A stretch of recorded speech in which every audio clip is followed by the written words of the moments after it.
están ustedes? Muy buen día. América Latina ha sido sacudida por una de las crisis políticas más serias de los últimos tiempos, experimentada a consecuencia de la polémica elección presidencial que tuvo lugar en Venezuela el pasado 28 de julio. La unidad opositora creó expectativas de una derrota de Nicolás Maduro, la cual daría paso a una transición hacia una democracia genuinamente constitucional. El Consejo Nacional Electoral declaró ganador a Maduro, con solo el 80% de los votos escrutados, con el argumento que la diferencia a su favor ya era irremontable y sin mostrar las actas del escrutinio. Hasta ahora han pasado por varias etapas. Vamos a conversar con Guillermo Holzman, analista político académico de la Universidad de Valparaíso. Hola Guillermo, ¿cómo estás tú? Hace poco que nos vimos en otra situación. Cuéntame, ¿cómo te va? Muchas gracias por recibirnos. No, gracias a ti, Miriam, y digamos, y la verdad que es un placer y un privilegio poder compartir contigo, digamos, en tu programa. Así que afortunadamente bien, me acabo esperando que venga la primavera lo más rápido que pueda. Sí, viste, con los días más bonitos ya, etcétera. Oye, pero los días no tan bonitos para Venezuela y los venezolanos, obviamente, no solamente los que están allá, sino que también los que están fuera de su país.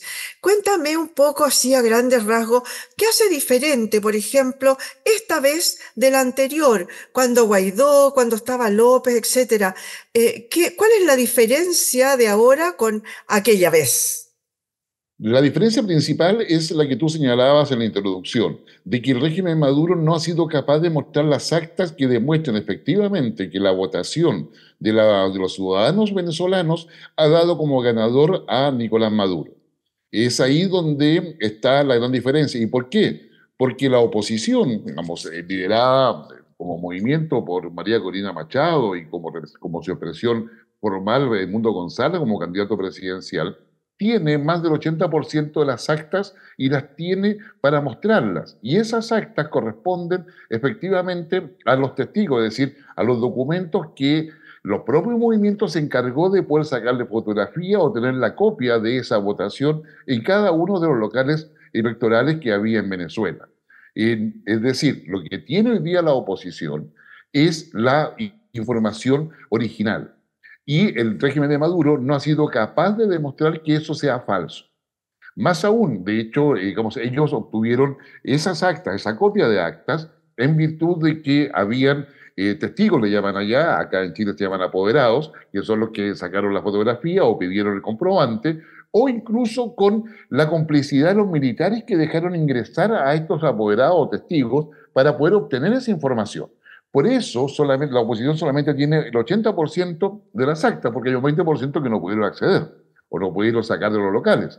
En consecuencia, hay acá un tema de cuestionamiento a la legalidad con la cual se establece el triunfo de Nicolás Maduro. Y digo legalidad porque es el Consejo Nacional Electoral el que debe hacer, digamos, prueba de ello, o debe dar prueba de ello. Entonces, es ahí donde tenemos justamente, digamos, el cuestionamiento que ha dado que la oposición tenga hoy día una visibilidad internacional, tenga la legitimidad para poder exigir esas actas y que a su vez también ha llevado a que varios presidentes, incluido el de Chile, justamente cuestionen ese resultado dado por Maduro.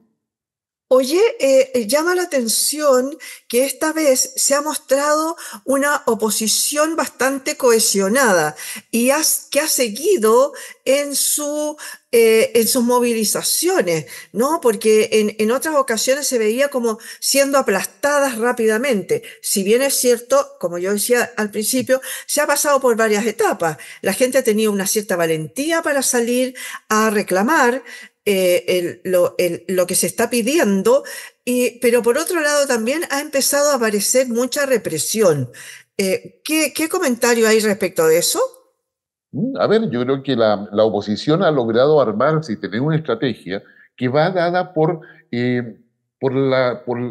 idea de obtener información que sea creíble, que sea oficial, que no pueda ser negada por el gobierno y que efectivamente se trate de una evidencia.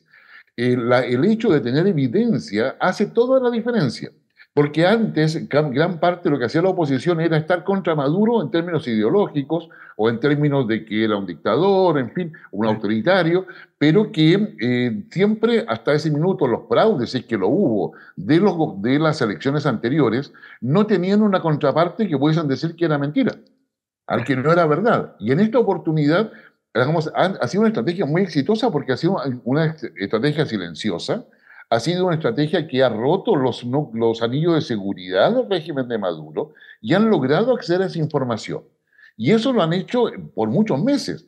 Obviamente detrás de eso hay un esfuerzo, hay una realidad también que de alguna forma presiona a los habitantes de Venezuela a decir, sabe que no estamos bien, este gobierno no nos está llevando a donde dice que nos iba a llevar, no tenemos libertades, no hay oposición, y a su vez el propio régimen cayó en su propia trampa al estar yo diría, enceguecido en cierta forma, pero muy focalizado en conspiraciones permanentes en contra de Maduro.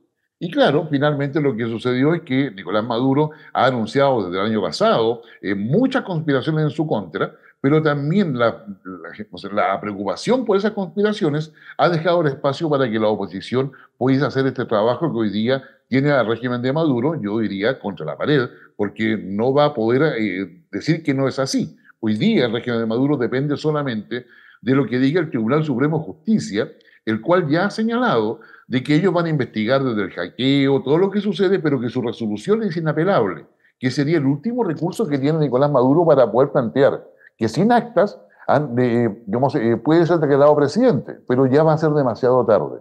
El Tribunal Supremo de Justicia, si no muestra las actas, en definitiva, va a caer la duda sobre Maduro y eso está teniendo consecuencias no solamente en Venezuela, sino que en la región y me atrevería a decir también que a nivel mundial. Oye, ¿y qué comentario te cabe el tema de que la OEA fracasó respecto de hacer la exigencia de la entrega de las actas? Tengo entendido que ahora solamente está, no sé si la palabra es solamente, pero está pidiendo que deje de ser represor con la oposición. Yo creo que la OEA hizo su tarea. Lo importante del rol de la OEA, y acá entramos ya al juego político diplomático, es que no se rechazó la resolución, sino que simplemente no logró la votación necesaria Exacto. con muchos ausentes y varias abstenciones. Mm. Con consecuencia, ahí hubo una señal en términos de que no hubo una suerte de negar lo que se estaba pidiendo, sino que de colocar un poco de pausa para la negociación política que se requería, a sabiendas de que esa resolución de la OEA, si hubiese sido aprobada, no hubiese generado ningún tipo de cambio y por el contrario hubiese cooperado a una suerte de estigmatización desde la OEA hacia Venezuela, considerando que en la OEA está presente Estados Unidos. Claro, oye, a ver, de aquellas medidas casi ingenuas que se han tomado, como por ejemplo haber acusado de un supuesto hackeo, de que habían hecho las actas que tiene la oposición son de mentira, que no sé, los chinos están haciendo las actas de nuevo, han aparecido una serie de cosas, pero ahora lo cierto es que el régimen de Maduro ha ido endureciendo su discurso, ¿no? Y conforme pasan los días, no sé, hay un presidente que todavía cuenta, parece, con la incondicionalidad de las Fuerzas Armadas. Y se está reprimiendo mucho a los opositores. Esto mismo que dices tú, la Corte de Justicia, no sé cómo se llama en realidad, lo que es para nosotros la Corte Suprema, en realidad ha dicho que simplemente ellos no pueden, no van a hacer nada en buenas cuentas, solamente van a entregar no las actas, porque nadie las entrega, digamos, nadie sabe dónde están, o a lo mejor están entregando, haciéndolas verdaderamente, como dicen, pero a ver, se creó un cierre de acceso a las redes sociales. Hoy día Brasil estaría mediando, el canciller colombiano dijo que entre AMLO, perdón, México, Brasil Colombia. y Colombia estarían tratando de mediar. Cuéntame, ¿qué has sabido tú de eso? ¿Qué hay de cierto en eso? A ver, eso es lo que tú dices, empezamos de atrás para adelante. Eso es cierto. Hay un intento de mediación política entre Lula da Silva en Brasil, Sí, Gustavo Petro en Colombia, ¿no es cierto? Y López Obrador en México. López Obrador va a entregar el poder el próximo 5 de octubre, sí. qué sé yo, a una sucesora de su propia coalición política. Sin embargo, lo que se ha ido instalando es un requisito, más allá de lo que diga, porque, digamos, el Tribunal Supremo de Justicia, que sería el similar a la Corte Suprema en Chile, a más allá de lo que pueda decir o no, ya va a llegar tarde, porque lo que se hemos visto con la represión que ha desplegado Nicolás Maduro, eh, apresando no solamente a los opositores por cualquier razón, sino que también a muchos militares que fueron los que dejaron entrar a la oposición para tener acceso a las actas. Entonces también hay una purga en contra de militares de nivel medio o bajo, que eran los que estaban en los locales de votación y que permitieron el acceso a las actas de la oposición. Porque la oposición lo que muestra, el sistema electoral venezolano, entre paréntesis, es bastante complejo y muy difícil de poder falsificar.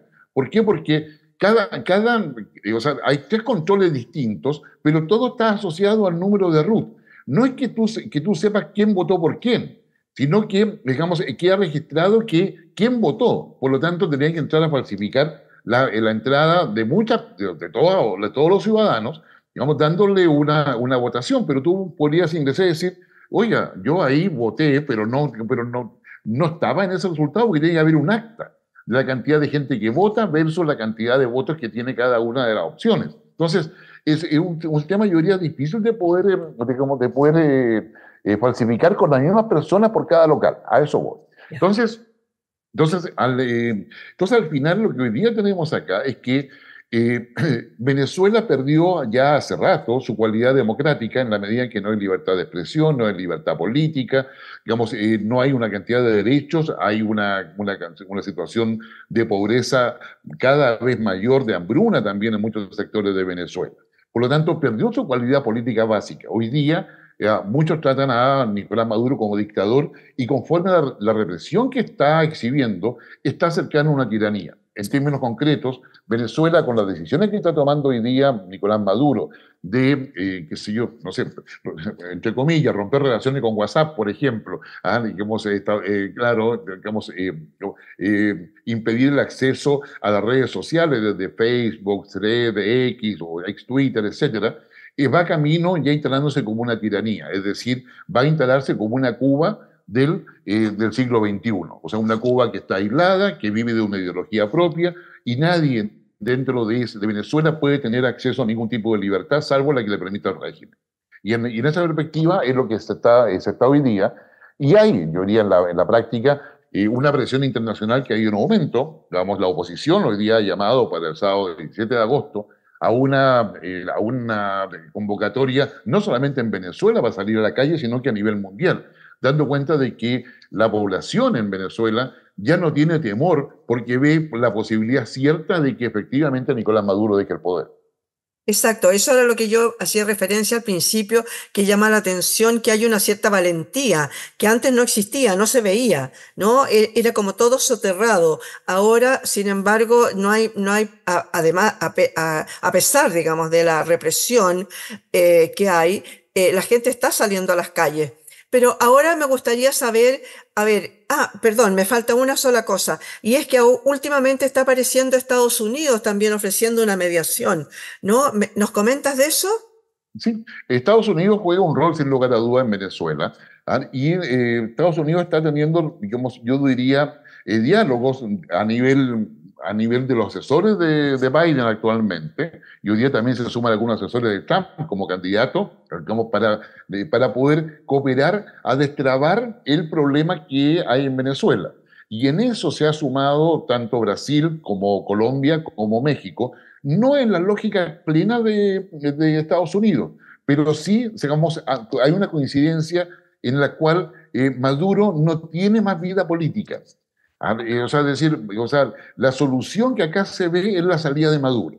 Ahora, ¿qué tipo de salida puede tener Maduro? Es ahí donde está el tema de discusión. Recordemos que Gabriel Boric, de hecho el presidente de Chile, fue el primero que colocó la idea de que, digamos, no eran creíbles los resultados, que era la acta tenían que estar, pero colocó el tercer requisito, que es el más complicado, ¿ya? Y que complica a Maduro, que es el que lleva digamos, a un conflicto con el Partido Comunista Chileno, que es el hecho que tienen que, de alguna forma, que las actas que muestra el gobierno, si las muestra el gobierno de Maduro, deben ser auditadas por un ente internacional.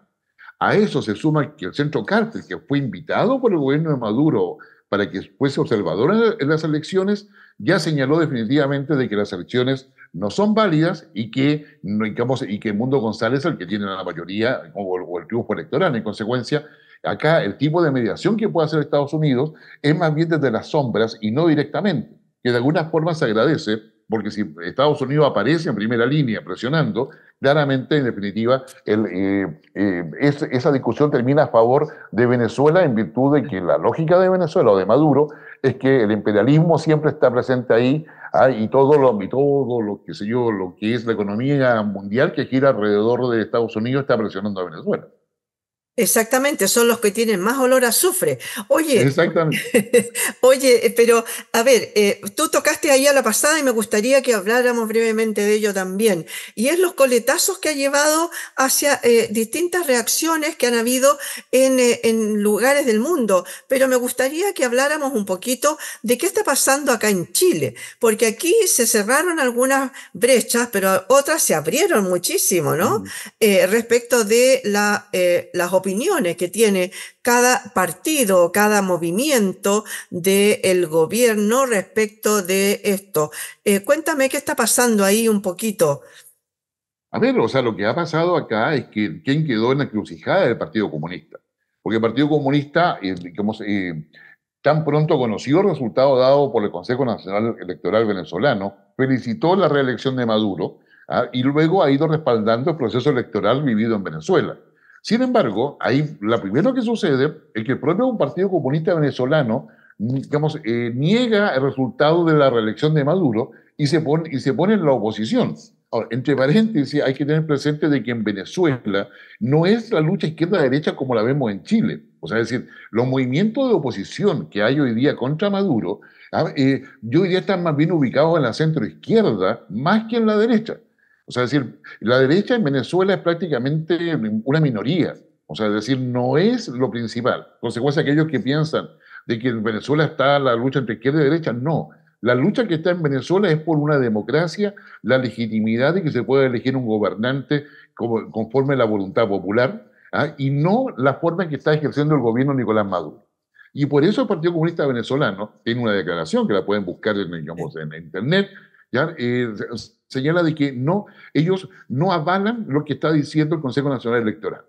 Y una razón del Partido Comunista Venezolano, incluso para poder tener esa opinión, no tiene solamente que ver con la fraude que está haciendo el gobierno de Maduro, sino que tiene que ver con la corrupción y la presencia del crimen organizado en el poder en Venezuela.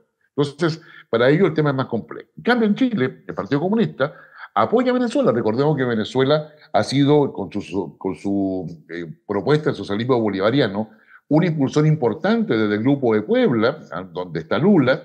Ha sido una impulsión importante de movimientos acá en Chile, incluyendo el Partido Comunista. Hay varios otros movimientos menores, qué sé yo, y también ha sido importante en lo que ha pasado en Colombia, tanto en términos de cooperación ideológica, en términos de ideas, como también en financiamiento. En consecuencia, aquí empieza a haber una trama donde el Partido Comunista se descoloca de lo que dice el presidente Boric, toma distancia, para decirlo claramente, pero también encuentra dentro del socialismo democrático, que es parte de la coalición oficialista que apoya a Gabriel Boric, también un rechazo que lleva incluso a miembros del Partido del Socialismo Democrático, digo, el PPD, por ejemplo, el Partido Socialista, a señalar que el Partido Comunista no puede estar en la coalición oficialista. En consecuencia, instala, yo diría, un problema, un conflicto, ¿qué problema? Un conflicto dentro de la coalición que apoya al presidente Boric, y donde incluso se estaría planteando de que el Partido Comunista podría cambiar su versión de todo esto, tal cual le ha pasado a Lula.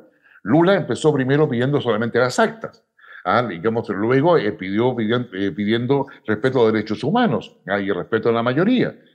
Y luego ha tenido que sumarse un poco a pedir también la auditoría internacional de las actas si es que aparece. Entonces, ha habido una modificación donde la izquierda digamos, para la izquierda en América Latina, la izquierda progresista particularmente, la situación de Venezuela se ha transformado, yo diría, en una espada de Damocles. porque en el fondo, digamos, si siguen apoyando a Maduro, queda al desnudo su que consideran la democracia un instrumento solamente para llegar al poder, que no le interesa la democracia salvo como instrumento, o sea, y que no tienen el elemento que dice Boris, es decir, la democracia, o sea, la transparencia, ¿ah? Y los derechos humanos y la validez del proceso democrático son elementos que son moralmente exigibles, así lo dice prácticamente, digamos, textual, como lo declara el presidente Boris.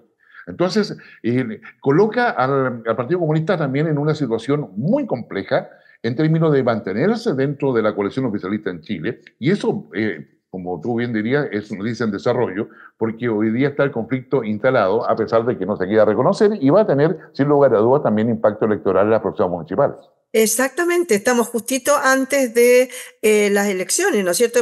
Entonces es fundamental más o menos saber a ver en qué parte se mueven, pero no quiero que se termine el programa sin comentar qué pasa con los migrantes, con esta nueva ola migratoria que se supone que habría de si Maduro se mantiene y logra mantenerse para siempre, digamos, o para por un buen rato en el poder. Y por lo tanto habría mucha gente que estaría dispuesta a salir. Y lo otro es la gente que quedó fuera, por ejemplo en Chile, que quedaron sin cónsul, sin embajador, sin nada, quedaron ahí absolutamente a su suerte. A ver, las decisiones que ha tomado Maduro, como tú muy bien mencionas, de retirar a su personal diplomático, a todo su personal diplomático de varios países, incluido Chile, conlleva que los venezolanos que están en el extranjero, ya sea en forma, digamos, regular o irregular, finalmente quedan sin ninguna posibilidad de contacto oficial con su país. Hay varios otros, o sea, varios cientos de venezolanos que además sus pasaportes fueron caducados, es decir, aun cuando tengan pasaporte vigente, no pueden llegar allá porque su pasaporte está caducado, por lo tanto llegan a Venezuela y van a ser arrestados.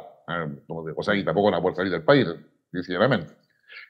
Lo segundo es que el cambio de mando en Venezuela es el próximo 10 de enero de 2025.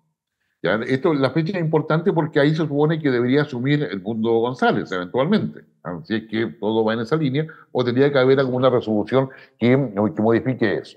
Pero lo que se espera es que entre octubre a diciembre, manteniéndose Maduro en el poder y en la medida en que esté la perspectiva de que Maduro no va a salir de ahí, sino que se va a mantener como dictador dentro de Venezuela, se espera que salgan de Venezuela alrededor de 2 millones de venezolanos. ¿Ya? De esos 2 millones, la estimación que hay, muy preliminar, es que estarían llegando a Chile alrededor de 200.000. Los otros se van a distribuir en los otros países de América del Sur, América Central y por supuesto Estados Unidos y Europa. Y eso ya va a definir no solamente una crisis migratoria, sino que una crisis de refugiados políticos. ¿Ya? O sea, van a haber cambios ahí, o van a tener que haber cambios, modificaciones a nuestra legislación y establecer a quiénes se deja ingresar y a quiénes no. Con el agravante de que toda esa ola migratoria, los países donde ellos lleguen, sus países de destino, no van a poder establecer sus antecedentes.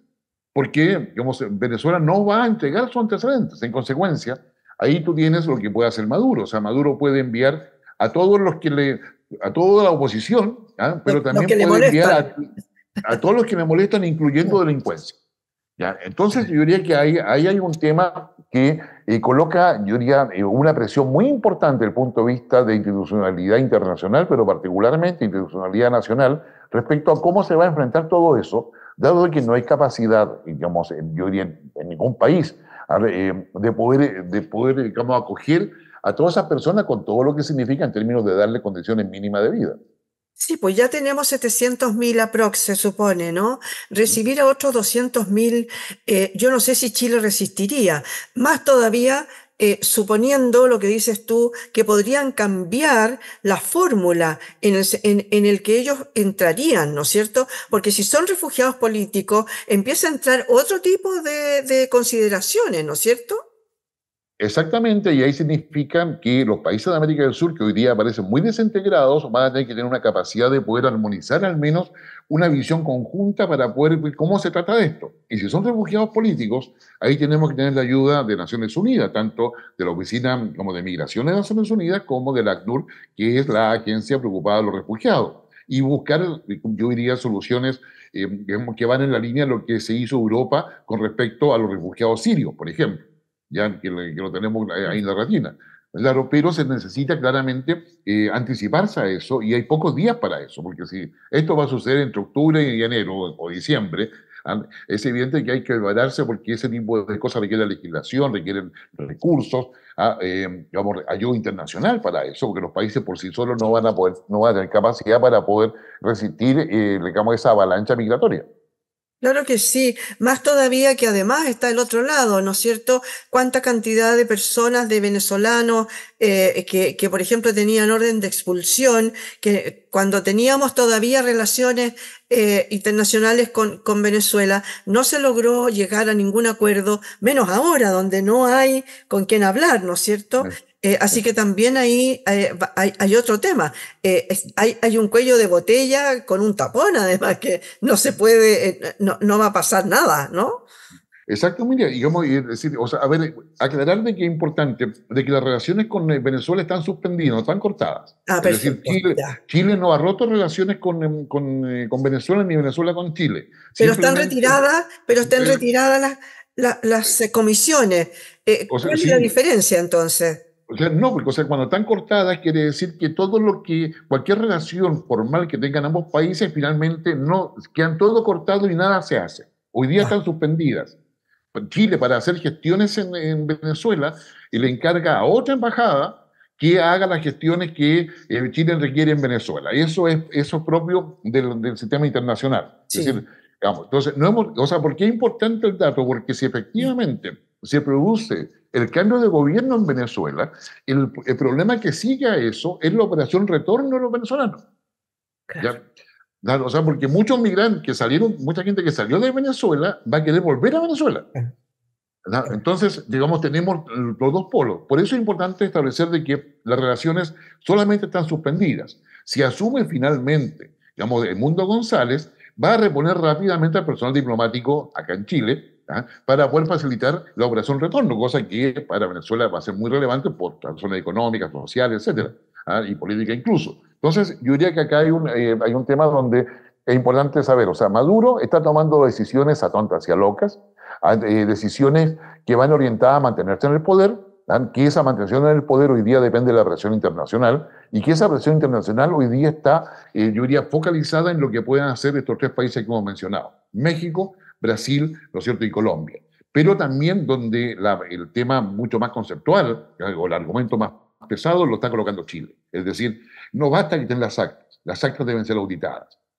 O sea, vale decir, tenemos que ver el papel y que no sea falsificación, no sea nada y que responda a los registros y responda a todo a toda la auditoría que se puede hacer del proceso electoral.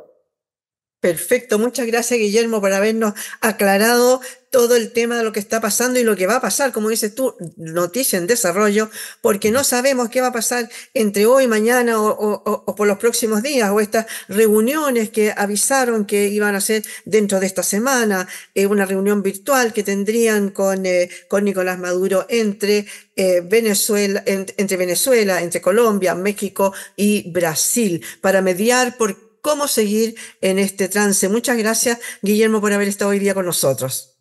No, gracias a ti, Miriam, un gran abrazo y que, bueno, nos veremos pronto, yo creo. Que Pero estés muy bien. de todas maneras, le damos las gracias a Guillermo Holzman, analista político y académico de la Universidad de Valparaíso. Muchas gracias por haber estado hoy día en este punto de encuentro.